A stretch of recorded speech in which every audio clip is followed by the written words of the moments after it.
Hello, my beautiful ladies. Thank you so much for joining us. We're happy to have you, and we continue our weekly class. And with your permission, just give me a second. I will read the dedications.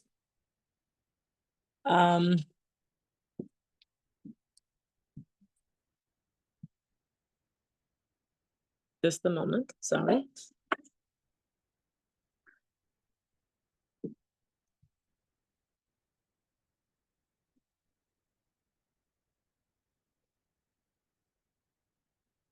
Just a moment. I'm trying to play. I don't know what happened. I cannot find you here. I don't know what would like me. Not just on telephone. Okay, well, just a moment. Okay. The class is dedicated Leilu Nishmat, Malkiel ben Mazol, Rafua Shlema, David ben Esther, Urul Olga bat Sarah bat Tamara, Bachor Chai, Avraham Avi ben Nadia Batia. Success in learning Torah and going on the right path. Reuven Robert ben Larissa, Akiva Yisrael ben Leah, David Ariel ben Leah, Eliyahu ben Leah, Obadiah Yosef ben Leah, Yehuda Shalom ben Leah, Ariel ben Nadia Batia. זיווג מן השמיים, שרה בת נדיה בתיה, אריאל בן נדיה בתיה, רחל שירה בת אביגיל, אביגיל בת מלכה. Also, רפואה שלמה, לוי יוסף בן זולייחו. And also, just a moment.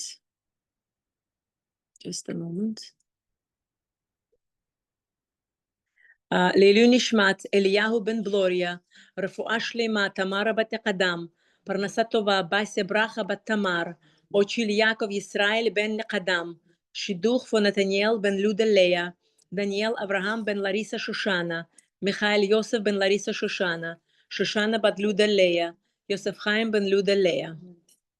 לעילוי נשמת, אברהם בן תמרה, רפואה שלמה, גבריאל בן אמא שלום, אסתר בת תמרה, זיווג שלמה בן תמרה, שרה בת רגina רחל אסתר.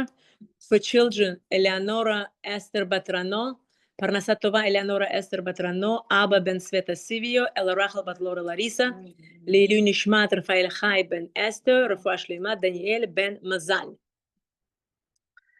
Also, with your permission, for לעילוי נשמת, כפיר בן שירי, אריאל בן שירי, שירי בת שרה אימנו, הרש גולדברג פיילן, all the niftarim and niftarot, all those who got killed yesterday in Yerushalayim in a terror attack, may it be for elevation of their souls. I don't know all of their names, but may it count towards the shiur towards them as well. Leilu Nishmat, Rabbi Zachariah Shimon Waller, Simon Yitzchak Cohen, Dr. Zelenka, Velvel, Wolf, Zev Ben Leer, Rav Chaim Kanievsky, all the niftarim and niftarot. And may all our hostages should come back home, soldiers should come back home immediately, alive and safe and healthy. Hashem should protect them wherever they are. Hashem should protect the entire Klal Israel. Refuah shlema to all the sick people. And we all should be safe. Israel should be peaceful and safe. America should be peaceful and safe. Iran should be peaceful and safe. The whole world should be peaceful and safe. Mashiach should come bakarov.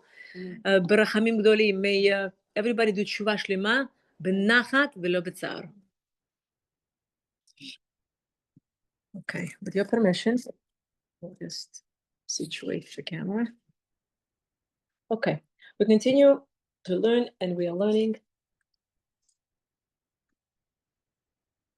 the secret to Simcha. Okay, we are on page 65, day 28. Shmiras Halashon protects from harm. The Sefer Amidos teaches that Rov Tzaro Shel Adam Bo Al Yad Dibur. Most of a person's suffering comes from forbidden speech. Why is this so? Because when a person commits other averos, he derives some type of enjoyment. For example, he satisfies his hunger. He fulfills his desires.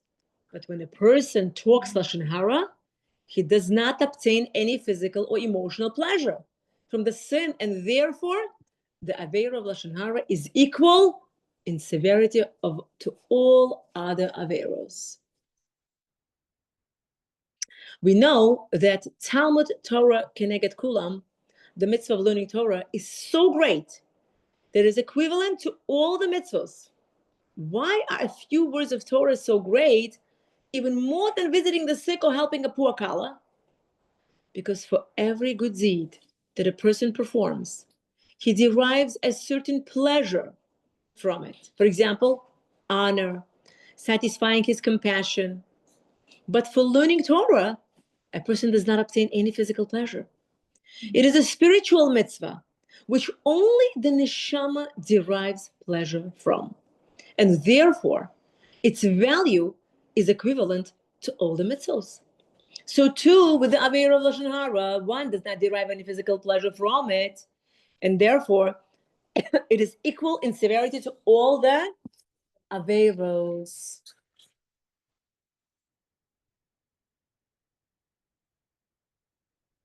On a positive note, if we guard our speech, we will merit immeasurable schar, reward. Indeed, it is not written by any other mitzvah that a person will be saved from misfortune if he performs this mitzvah. Yet by the mitzvah of Shmiras Halashon, Chazal teaches, Shomer piv ulshano, Shomer nitzarot nafsho. One who guards his speech, guards his being from misfortune. Let us flee from suffering through guarding our words. How can we truly guard our speech and save ourselves from this terrible avera? Rav Betzalel Cohen writes in his Askama to the Sefer Chavetz Chaim that the only way one can be assured that he will not fall into the trap of Lashon Hara is through constantly reviewing the halachos.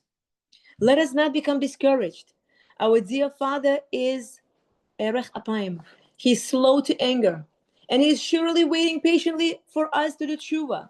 Let us take upon ourselves to learn 2 halachos of Shmiras Halashon every day. The Manchester Rosh Yeshiva, Rav Sigal Zatzal, promised, Ein mishpacha ba'olam shelomdim chafetz chayim velo ra'u yishuot be'eineihem. There is no family in the world that has taken upon themselves to learn Sefer Chavetz Chaim every day and has not seen an open Yeshua. Amazing. And for that, I brought one book that I recently got. It's called Learn Hilchas Lashon Hara in Just 3 Minutes a Day by Rabbi Daniel Broad. It's one of the new books that I received as a gift. And it's highly, highly recommended. We should, Baruch Hashem, no bragging. Whatever book that Chavetz Chaim Heritage Foundation put in print, every one of them I learned in my family, Baruch Hashem. And we did over and over. So when I see something new, I get excited. So this is something new. This is not Chavetz Chaim, this is actually from Israel, which is good. But they sell it here, which is amazing. So very simply written, very easily understood. You could relate to it right away. You understand everything goes right in. It's like beautiful. It's called Learn Hilchas Lashon Hara in Just 3 Minutes, which is amazing, literally amazing. I'm going to talk more about this in just a moment, but first I want to learn Zera Shimshon with you, which is a small lesson today, which is fine.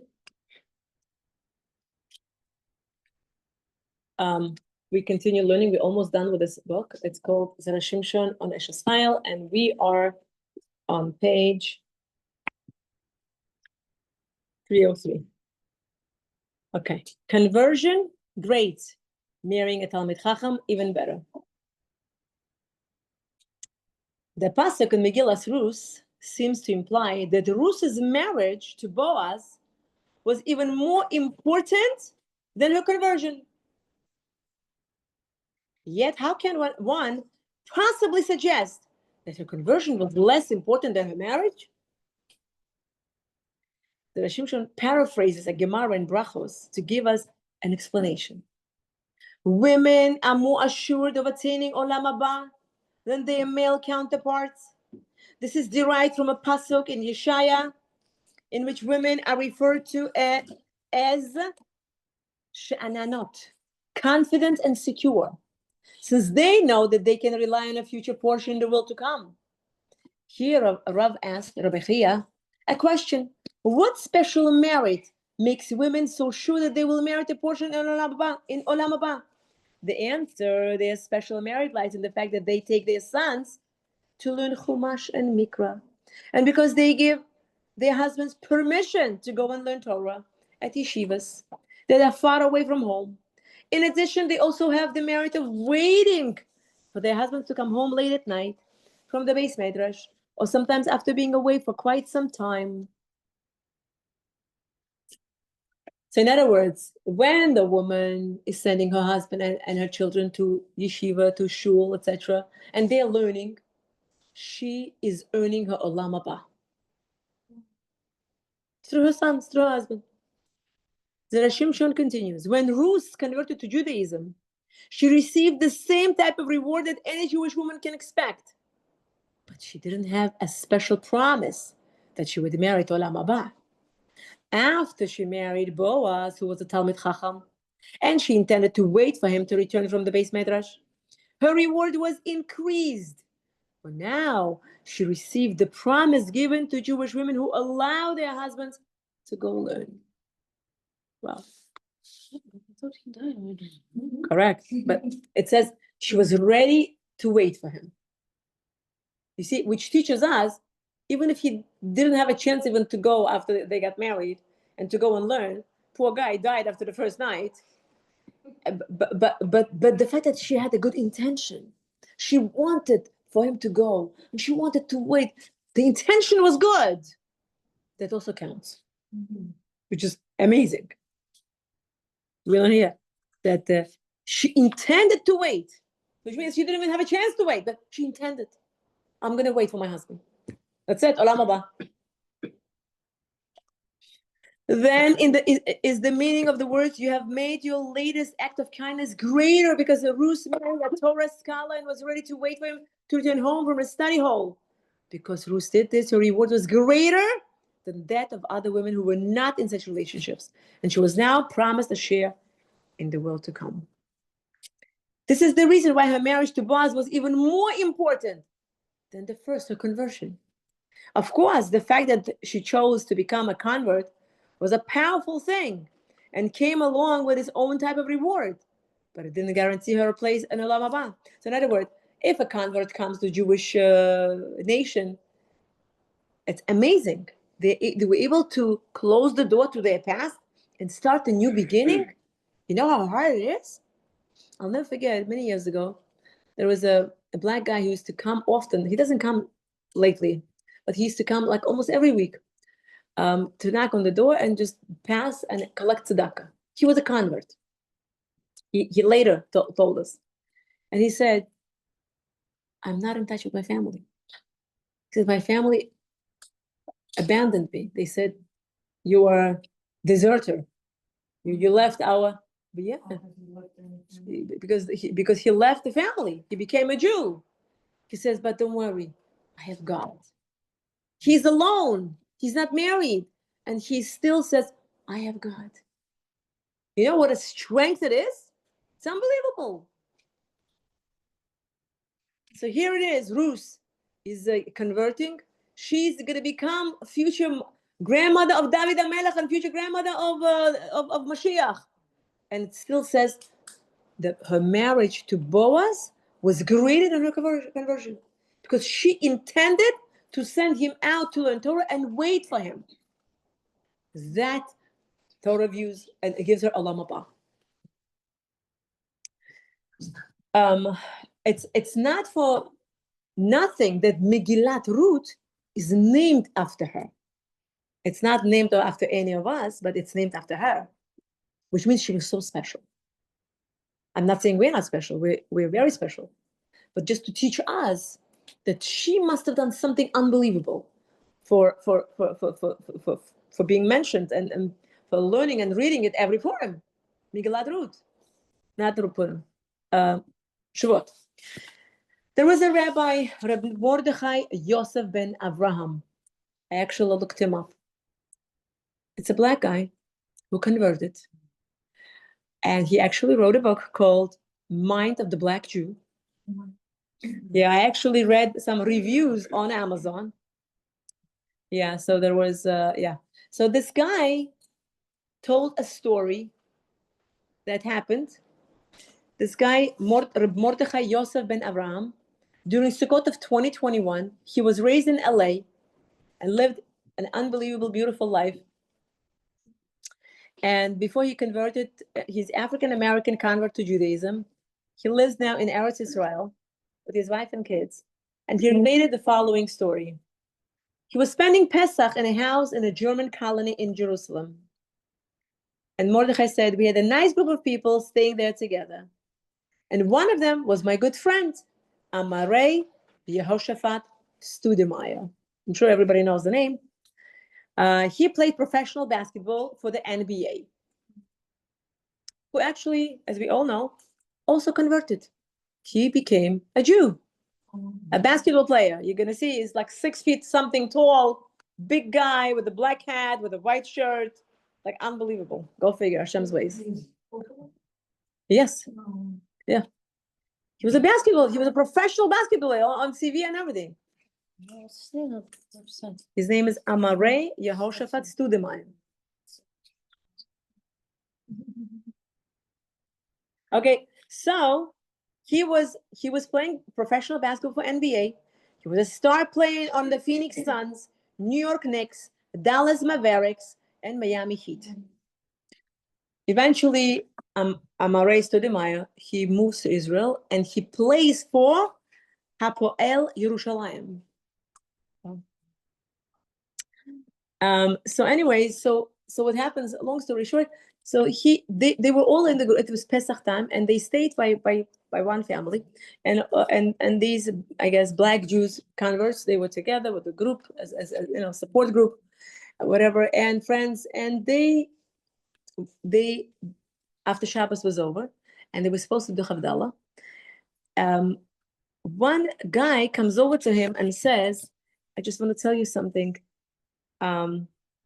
He says to Amarei, the basketball player, he said, "I just want to tell you something, that this meant so much for me, being present in your company during Pesach, after Shabbat, Motzei Shabbos." And he says, "I just want to tell you that my son," and he was trying to get the words out, and he had difficulty getting the words out. He said, "My son looked up to you, and he admired you.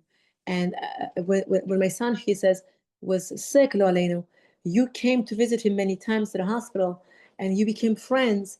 That my son's wish was to invite you over for Shabbos to our house." Mm-hmm. But unfortunately, he says, this person's son passed away last year, and it was the first year your side, this past Shabbat.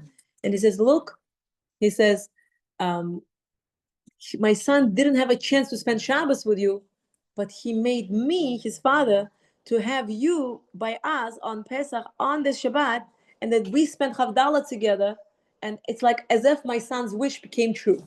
Mm-hmm. And this Rab Mordechai, who was a ger, he said, "I had many Havdalahs in my life, but this Havdalah I remember the most."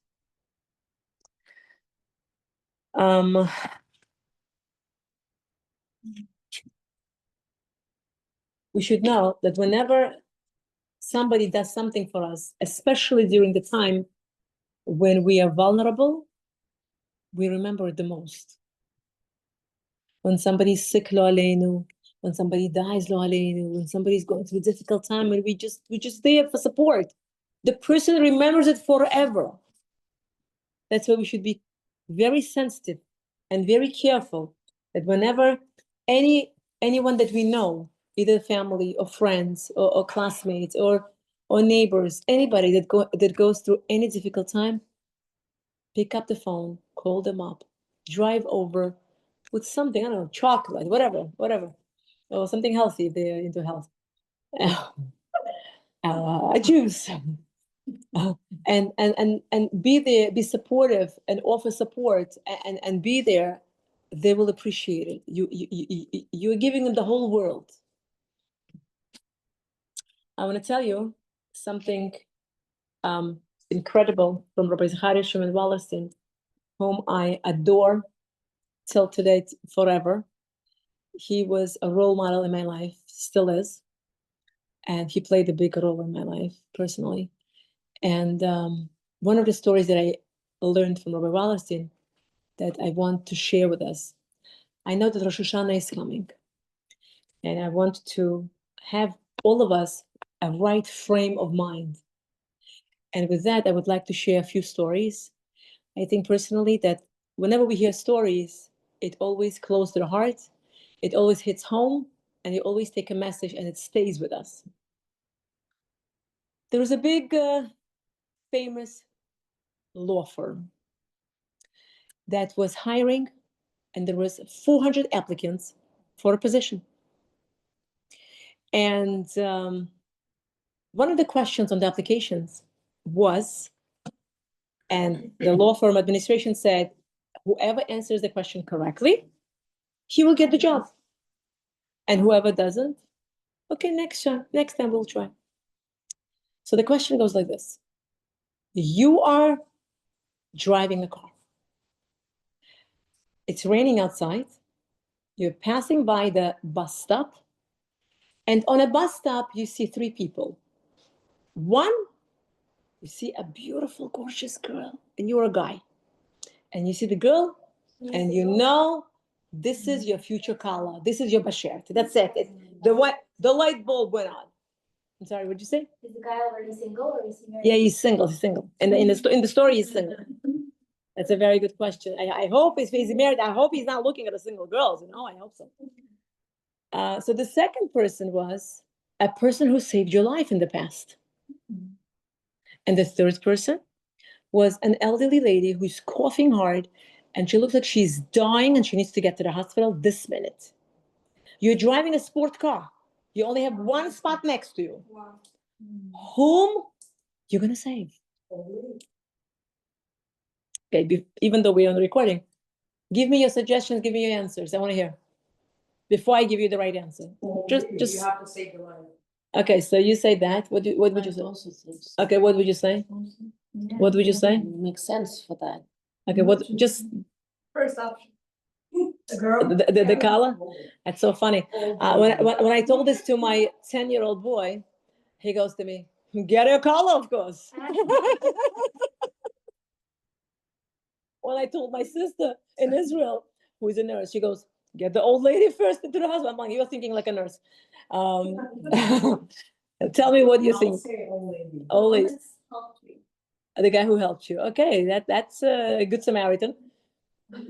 Old lady. Okay, what do you think? Old lady. See, okay, so we answered as the 399 applicants, which is wrong. Sorry. Okay. Yeah. Okay. Okay. Shh. Okay. So the right answer is you get out of the car. Listen to this. It's like brilliant. You get out of the car. You get the guy who saved your life to drive and be behind the wheel. The seat next to him, you're going to put the old lady who's dying for him to take her to the hospital.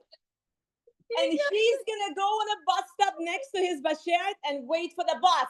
Oh my God. Как мы не додумались до такого. I like that to record the stay. I'm sure to my So the law firm said, we need smart people who think outside of the box. Мы все провалили. I chose the first one, no? Yeah, but you chose I'm saying like there was a different way of getting. To do all three. To get all three. Wow. So Yeah, but this is like a very outside of box. You can't think this way. You have to be.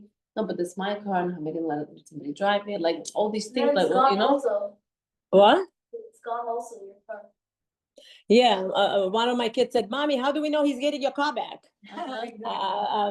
And is he coming back to pick you up from the bus stop? And then no, you can't because if he's driving and you are with your car, how it's gonna be? There's only two spots. Or is it in your lap then? So what do we learn from the story? We learn from the story that life doesn't always give us easy answers. We have to think and use our brain to come up with the good answers and think outside of the box.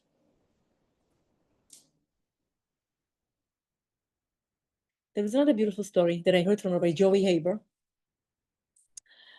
He read the story in the book, was written by a Goyish author by name Jim Collins. He also mentioned that he actually also read it by some work of a Jewish rabbi from Israel.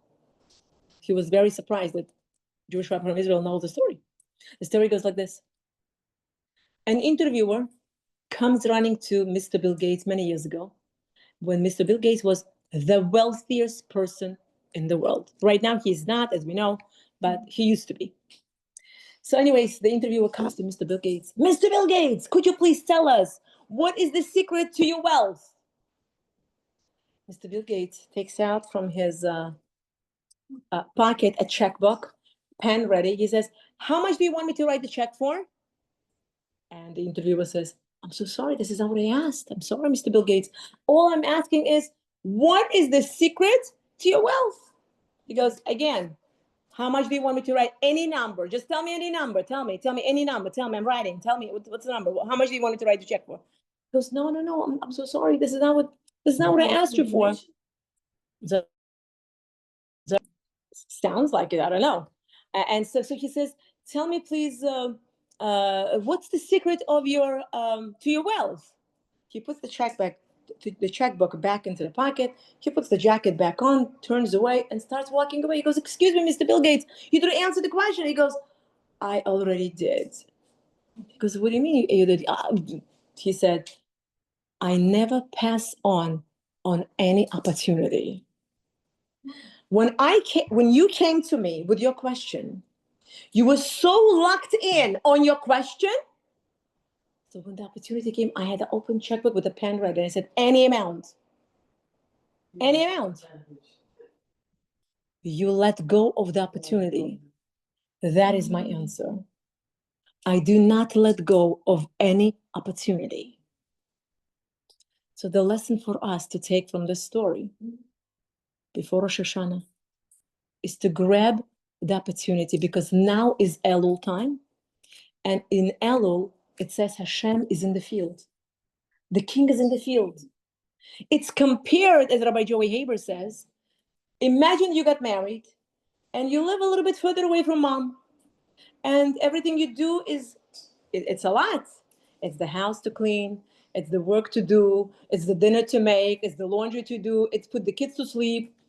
And when the kids are sick, God forbid, you're up at night with the kids, etc. Everything is on you.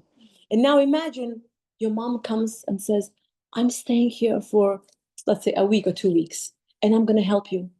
And you say, I need to take the kid to the bus stop. I'll take the kid to the bus stop, the mom says. And I need to make a dinner. The mom says, I'll make a dinner. Don't worry, go to sleep earlier today. And I need to put the kids, I'll put the kid to sleep. And on and on. Your mom is like right there. Oh my God. It's like, wow. This is exactly how Hashem close to us in Elul. Like mom is home. All we have to do is ask. Ask Hashem to help you. Daven to Hashem. Don't lose on the opportunity of Elul to pass by without us. Because now, before Rosh Hashanah comes, you have a chance to change whatever is going to be written on the day of Rosh Hashanah. On the day of Rosh Hashanah, it says everybody is judged. The Jews, the non-Jews, and the dead. The whole world is judged. Apparently, which I learned from Rabbi Israel Yakubov, and I believe from somebody else, I forgot, non-Jews are judged at night. And the Jews are judged during the day. And when you are in the shul on Rosh Hashanah, and you're listening to the prayer and you're praying yourself, we're not supposed to cry on Rosh Hashanah. Because every emotion we go through, we're not allowed to get angry. And if our kids are driving us up the wall that day, we have to smile. And we have to laugh. You know why? Because every minute of that time will correspond to that day and that month of the new year. So that's one of the reasons actually we don't eat anything sour. Because if we make our face sour looking and feeling, this is the face we're going to make during the year. So in order to avoid, we have to eat everything sweet. But if you're on Rosh Hashanah day, you're in shul and you're davening, and the tears just start coming because you're so right now opened up and connected to Hashem, and the tears just coming. It says in our holy books that is the moment you are being judged right now. It was a good thing, it was a bad thing. It's a good thing because you caught it. So it's a daven. Quickly, say, Hashem, please, I'll be a good girl. And it says that on Rosh Hashanah, the judgment is put out for us for a year, for everything, for parnasa, for shidduch, for children. Every single thing is going to be written on Rosh Hashanah for the whole year. That's why now we still have time to change for the better our mazal. One of the good things to take upon ourselves is to take a Kabbalah. Kabbalah means not only the Kabbalah that we hear the Madonna took upon herself to learn or something, but the Kabbalah means, another name for the Kabbalah, for the word Kabbalah means to take something upon ourselves. Let's say I take upon myself Kabbalah, bli neder, always say bli neder, to learn the halachot of Shmirat HaLashon every day to halachot.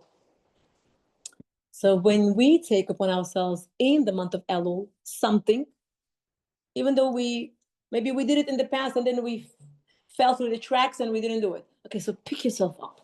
Say, Hashem, I'm going to be a good girl. I'm going to do it. And Hashem says, and always add bli neder, without the promise. Hashem says, you know what? Because you took a Kabbalah upon yourself, because you want to be a better person for the next upcoming year, I'm going to let you live so you could fulfill your promise. So we are basically kind of kindly, politely, diplomatically forcing Hashem to give us more time to live. Because we're telling him we are going to do something, Hashem. We're being good children of yours. One of the things that is very, very important, we started the class with it and we're going to end with this, is the laws of Shmiras HaLashon. That what will decide what kind of year we're going to have. It says, I said the story probably in the past, I'm sure, but it's worth to repeat it because it's very relevant before Rosh Hashanah. Just look at that. The story goes like this. There was a family that had a 9-year-old boy. And the boy had heart problems. They reached out to Boston Children's Hospital to see if the doctor is able to take a look at the test and tell if they could do a surgery on a kid. The doctor, who's famous, who does these surgeries for the past 30 years, looks at it and he says, no problem. Come to Boston. We'll take care of your kid. No problem. We can help you. Fine, the family comes to Boston with their 9-year-old boy. They come. The child goes into the surgery. After a couple of hours of surgery, he comes out. And after a couple of hours after surgery, he starts spiking a fever. And the nurses are concerned. They're telling the doctor. The doctor says, just give the pain medication, the fever reducing medication. Okay, they're giving the fever reducing medication. A few hours later, the fever is spiking even higher. And the doctor is concerned, but he says, shouldn't be, why it's happening? He says, I'm going to come and check. A few hours after the surgery, this poor child passes away. Mm-hmm. And you could only imagine, God forbid, the devastation of the parents, the devastation of the doctor. The doctor is so upset that this is what happened after the surgery. He's so upset, he's beyond himself. besides the apology, he has no words. He has no idea what went wrong. He goes to the administration of the hospital and he writes a resignation letter. And he says, I've been a doctor for 30 years. I promised myself I can only practice as a doctor if I can help. But if one child or one patient dies because of me, I gave myself a word 30 years ago. I quit. I'm not worthy to be a doctor. And the hospital administration is trying to persuade him, doctor, please, 30 years, one case in 30 years. Okay, it happens. He says, no, it's not supposed to happen because you cannot dissuade me. I'm going to the office. This is my resignation. I'm going to take everything. I'm leaving. That's it. I'm done. I'm not allowed to be a doctor. He goes to his office. As we know, in every doctor's office, they have beautiful pictures of their family or whatever. And he goes to his office and starts collecting everything off the shelves. And as he's collecting, he's still thinking, I can't believe this. This is what happened to this kid, the family. I'm shocked. I've been doing the surgery so long. And all of a sudden, there is a knock on the door in his office. And he's like, who is there? And some female voice comes out. This is Susie. Because Susie, I don't know who you are, but if the hospital administration sent you over to me to persuade me that I should stop and I should not leave, don't bother. I'm leaving anyways. But thanks for coming anyways. Susie says, no, doctor, you know me. Please, can I come in? I need to speak with you. And he goes, sure, you could come in. She comes in. He goes, I don't think I know you. She goes, of course you know me. And we bumped into each other many times during the hospital. She goes, you see, the child died not because of you. The child died because of me, she says, Susie. And he says, what are you talking about? Yeah, you have nothing to do with this. He goes, no, doctor, let me tell you what happened. I am the girl that works in the department of sterilizing the instruments. I was supposed to sterilize the instruments. I've said it before, but I'm saying it before Rosh Hashanah. And you use these instruments on yesterday's patients when you were doing a surgery on gangrene. And I was supposed to wash it and then put it in a sterilizing machine, etc., to make it completely clean and ready. And then I got a phone call from a family member who was going through a very tough time. And I was trying to give support to the person, and I lost track of time. I was on the phone for 20 minutes. And then also I heard you screaming, saying, I need the instrument, the surgery is about to start, the surgical supplies are still not in the room. I got so scared. I quickly just dry it up. I just put it in the sterile napkin, and I just handed it over. And the doctor says to her, you mean to tell me you gave me dirty instruments for me to go straight into the child's heart? She says, I'm so sorry.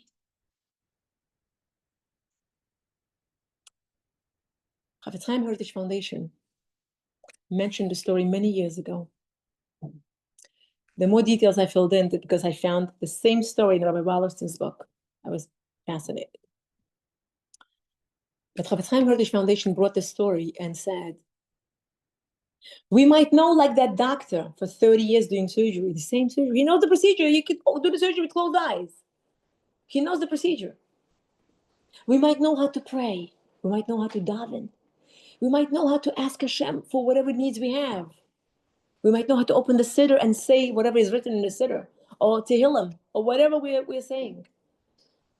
But if the instrument we're using is not clean, it's not going to deliver the result we want. The instrument has to be clean, which is the mouth. So if we want to accomplish something with our mouth, and Torah says, the power of a Jew is in his mouth. The power of a goy is in his hands. That's why the goy, when he wants to do something, he gets up, he either kills with his hands, or he builds with his hands, or whatever, he does it with his hands. But the power of the Jew is in his mouth. All we have to do is ask Hashem. And we got it from Hashem. Because when Hashem created the world, what do? Did he actually build with a nail and hammer? No. He just said, let there be light. He used the words. And because we are part of Hashem, when we use our words, we build. When we misuse our words, we destroy. And our job as Jewish people, we have to build with our words. We have to make sure our mouth is pure and clean as much as possible. How can it be pure and clean? When somebody uses bad words with whatever letters of the alphabet, don't use it. Don't use it. Don't use it. Don't say, don't repeat it. Don't use it. Keep it clean. Don't curse. When you're upset at somebody, bless them. It's hard, I know. Bless them. Bless them. Because you know why? Because when you're in the heat of your moment, when you're blessing them, it's going to come true. Today, one of my kids did not want to drink my soup. I had something solid and I had a soup for them for dinner. And I go to her, come, I'm going to feed you. She's like, no, Mommy, I don't want it. I'm like, I'm so beyond myself. I'm already late. I have to prepare for the class. So I go to her, I'm going to bless you with the kids that will be well eaters. She's looking at me and she's like, Mommy, you're so sweet. I don't want them to be fat. I said, no, they're not going to be fat. We're going to ask Hashem, can you please make them to be well eaters and not be fat? He's like, Mommy, you're so sweet. Please eat already. She ate. But before, I used to be so mad. I used to say you should have a child like yourself. Nachon. So then I said, no, Esther, you can't do that. One time when You said it once. I know. I know when one of my kids said to me, Mom, you really want to have grandkids like your kids? Like they don't eat well and they drive you crazy at the table or whatever. You're going to be watching them, you're going to be helping them. So you might as well bless yourself a little bit, I said, okay, fine, I agree with that.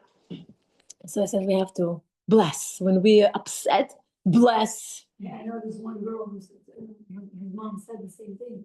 And she said, why are you cursing me? So you know that you're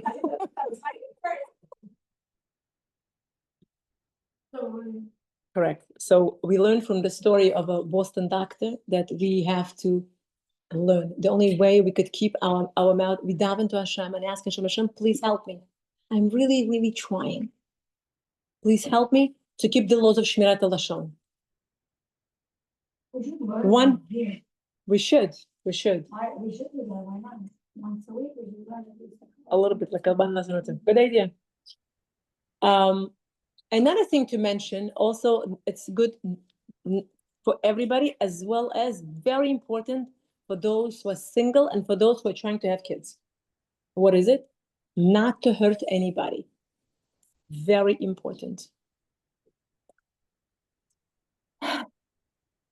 with anybody Emotionally. I'll never forget when I was single. Every time I said no, if the guy said no to me, okay, no problem. But if I said no, which was most of the times that I said no, I would always ask forgiveness. Please forgive me. Because I have learned many, many years ago that if a person is hurt from the dating, from guys, girls, doesn't matter, from each other, if they are hurt and they carry this hurt in their hearts and they don't forgive you, chas v'shalom, do you know that mazal of the person cannot open up? That it's important to ask forgiveness?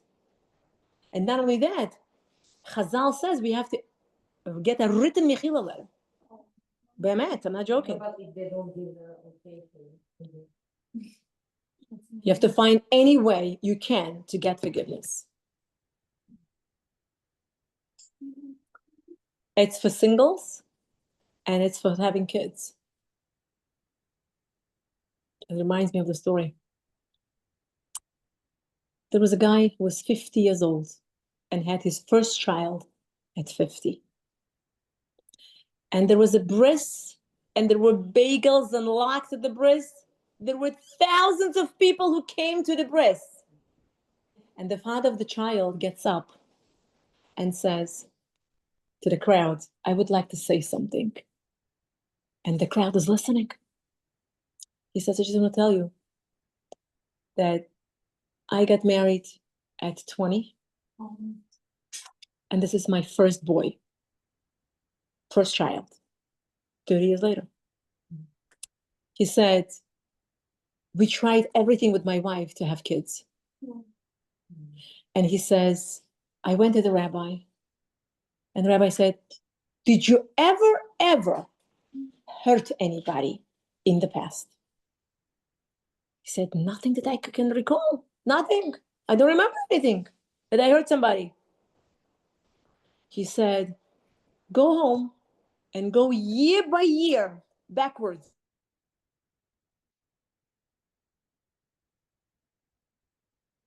Somebody that you might have hurt. He says, I went home and I went literally year by, I couldn't find. Because finally, I came to the year when I was 20. Yeah.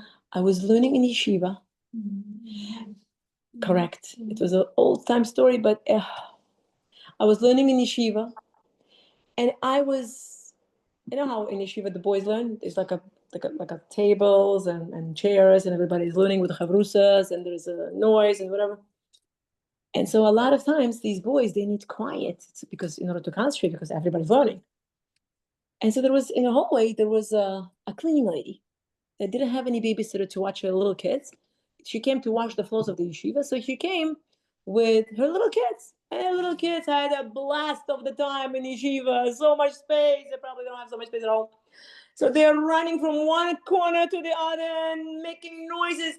And as much as the door is closed in the study room for the boys, they still hear it. So now the boys are telling each other, you go and tell her to not to bring her kids here to when she's washing floor. And this one says, no, you go and tell her. And then they came to me as I was the 20-year-old, because all of them was like a young kids, 18, 19. Says, you are the oldest. You go and tell her. They assigned me. So I said, okay, I'll go. So I go out to the hallway and I say, I'm so sorry. I'm sorry to even mention this. But we're trying to learn in the study room.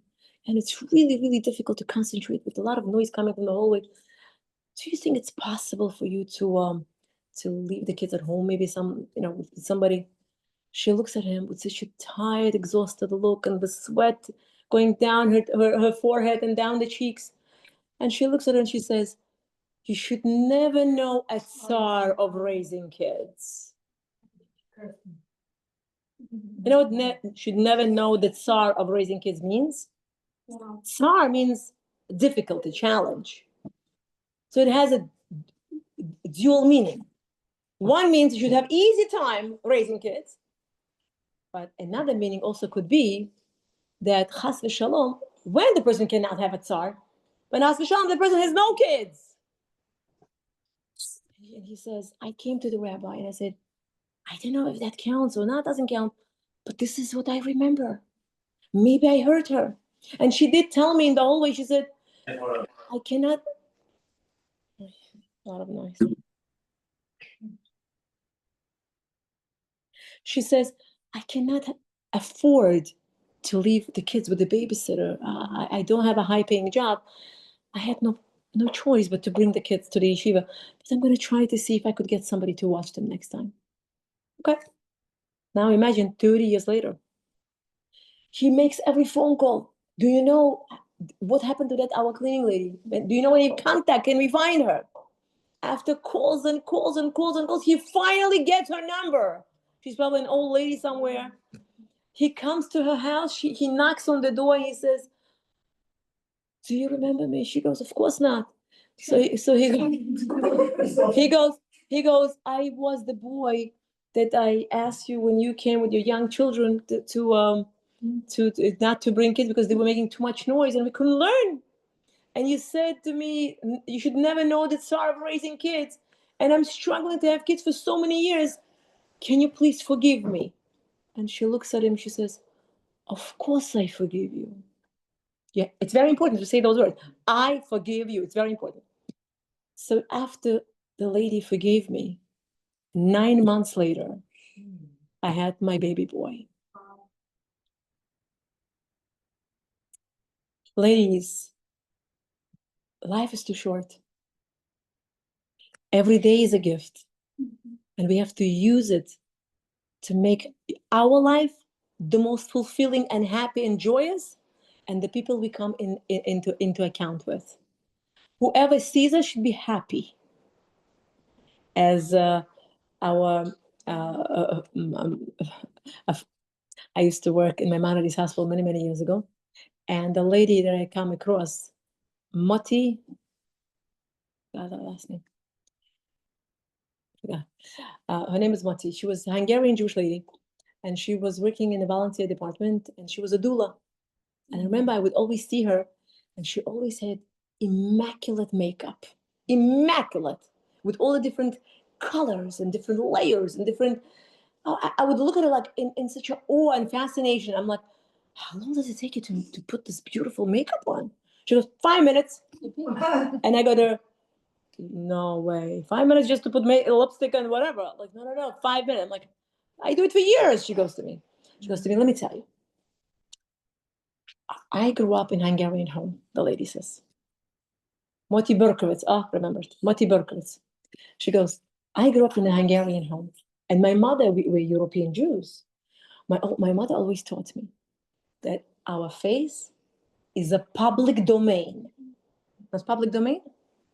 Public domain means just like when we go outside, we dress up, we make ourselves pretty, that we don't want people to get scared of us. So, so she says, our face is a public domain. Just because whatever happened at home, it should not be written all over your face.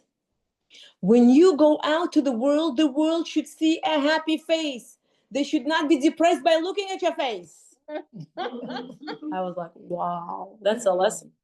She goes, when my daughter was giving birth, and my son-in-law called me between 2 and 3 in the morning and said that we're in labor. She said, give me 5 minutes, I have to put my makeup on.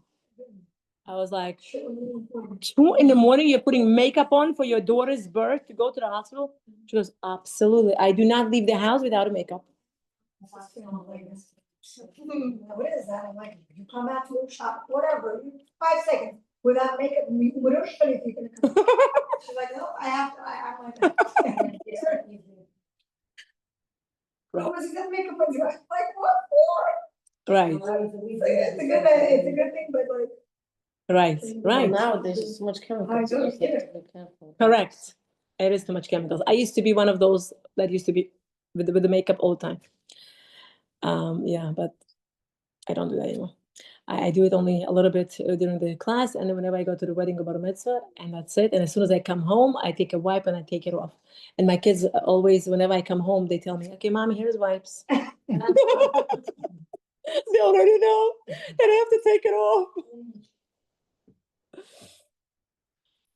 One more story and we're going to wrap it up. There was a boy, his name was Michael Cohen. He had a classmate in his school who used to make fun of him because this boy, Michael Cohen, used to stutter. I said the story in the past, a long time ago, but it's a good repeat before Rosh Hashanah. This boy, who was a bully, would always make fun of Michael Cohen. Every time Michael Cohen would go to the board, when the teacher asked him to come up, it would be difficult for him to say a full word or sentence, and he would stutter on the syllables. And the bully guy would say, Michael, Cohen. And he would make fun of him every single day. To such a point that Michael Cohen would come home crying, and telling his parents, I'm not going to school. I'm not going to school because this boy bullies me. He makes fun of me. The parents don't know what to do. They call the administration of the school. The school tells the parents of the boy. The boy goes over his head, nobody to talk to. The parents take private, the story happened in Israel. The parents take private out of the pocket speech therapist specialized in treating children with stuttering. And the speech therapist, every time she would work a few times a week, every time it's a session, it costs money to the parents. And every time she would go back to school, whatever work she did and caused improvement in him, it would throw him back to at least 2-3 lessons backwards. And the parents and the child were frustrated because it cost them time, it cost them money, and it caused them embarrassment and discomfort. And so it was for years, not just one day, for years, until he finished middle school. Now that the high school was coming up, these 2 kids, they went to 2 different schools. Oh, Michaya, thank God. This one goes his way, this one goes his way. They're not going to see each other. What happens? A little while later, Michael Cohen gets a phone call from a friend of his who knows both of them. He says, Michael, you want to know something funny? He goes, what's that? Because remember that guy? He mentions the name of that bully guy. He goes, guess what? What? He started to stutter, and really bad. Worse than you. He can't even get the word out. He goes, what? Are you making fun of me? He goes, no, I'm really not making fun of you. It really happened. You're not going to believe this, but this is what happened. He's in a different school. And he says, oh, well, I feel bad for him. Why did you tell me this? It's not going to make me feel any better. I'm hurt for years. He says, no, I just wanted to tell you this because I'm sure you know him and just wanted you to know. He says, okay, thanks for letting me know. I really don't need this information, but okay. Okay, they hang up the phone. A little while later, the parents of now the bully, stuttering new boy reach out to the parents of Michael Cohen and asking, we know that our son started to stutter because for many years he was bullying your son when he was stuttering in school. And we know it, God is doing a payback to him. And we want you to help us. It's really, really a huge struggle. And our child cannot even get the word out of his mouth. Please speak to your son. If he could please forgive our son for all the pain he caused. They said, we can try to talk to him. So the parents are talking to this kid, and this kid says, I don't think I could do it. Now, the principal of the school is calling him to the office, Michael Cohen. He says, Michael, I got a phone call from the parents of so-and-so. He goes, yeah, they are crying their eyes out. They are in so much pain. They don't know what to do. They're lost. They're asking me to speak with you. Please try to find in your heart a way to forgive the boy. He goes, Rabbi, I can't. He goes, don't say I can't yet. Go home, think it over, because from your forgiveness will depend his recovery. Go home, sleep on it. Don't say no yet. And then tomorrow you could come to the office, we can talk again. He goes, okay. He says, I need time. 2-3 days pass. He thinks it over. He comes to the principal's office and says, how do I do this? I want to try, but I don't know if I can do it. How do I do this? He goes, take a sitter, hold it in your hands, and talk to Hashem openly from your heart and say, Hashem, this boy really, really hurt me for many, many years. My parents spent so much money on me for me to be able to overcome my stuttering. I'm already hurt. And my parents are trying to help me. And he, with his silly comments and bullying, he made my therapy with the speech therapist be thrown backwards for years. I would have been probably better a long time ago. He goes, please help me. Hashem, I'm ready to forgive him. And really you have to let it go from your heart, not just a lip service, from your heart.